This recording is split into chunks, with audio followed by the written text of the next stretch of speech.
சுவிட்சர்லாந்தின் சூரிச் நகரில் கடந்த சனி மற்றும் ஞாயிறு 1, 2 தேதிகளில் தமிழ் புத்தக கண்காட்சியும் விற்பனையும் இடம்பெற்றிருந்தது. குறித்த நிகழ்வில் ஏராளமான தமிழ் இலக்கியம், வரலாறு, ஈழம், புகலிடம் என அனைத்து வகையான புத்தகங்களும் காட்சிப்படுத்தப்பட்டிருந்தன.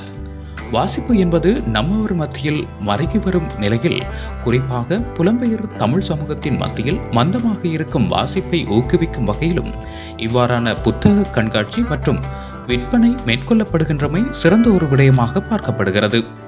எமது வரலாறு என்பது செவிவழியில் இளம் சமுதாயத்துக்கு கடத்தப்படலாம். அவ்வாறு இல்லையெனில் இவ்வாறான புத்தகங்கள் மூலமே எமது வரலாற்றை நாம் வருங்கால இளம் சமுதாயத்திற்கு கொண்டு சேர்க்க முடியும். அப்படிப்பட்ட பல அரிய வரலாற்று நூல்களை குறித்த புத்தக கண்காட்சியில் காணக்கூடியதாக இருந்தது. மேலும் மாணவர்களுக்காக அறிவியல், அறிவுசார் புத்தகங்கள், நாவல்கள், சிறுகதைகள் என கண்ணுக்கு குளிர்ச்சியாக காட்சிப்படுத்தப்பட்டிருந்த புத்தகங்கள் ஒவ்வொன்றும் ஒவ்வொரு செய்தியை சொல்லி நின்றது.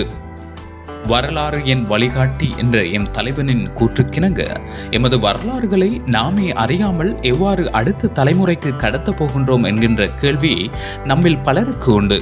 அப்படிப்பட்ட அரிய வரலாற்று நூல்களும் அங்கே காணப்பட்டிருந்ததோடு பலரும் ஆவலோடு புத்தகங்களை வாங்கிச் சென்றமையை காணக்கூடியதாக இருந்தது. சிறு சிறு கருத்தாடல்கள் மற்றும் புத்தகங்களின் விமர்சனங்கள் ஒன்று கூடல் என 2 நாட்களும் ஆரோக்கியமான அறிவுசார் நிகழ்வாக குறித்த நிகழ்வு இடம்பெற்றிருந்தமை குறிப்பிடத்தக்கது. இந்நிகழ்வினை திரு பவுசர் அவர்கள் ஏற்பாடு செய்திருந்தமை குறிப்பிடத்தக்கது.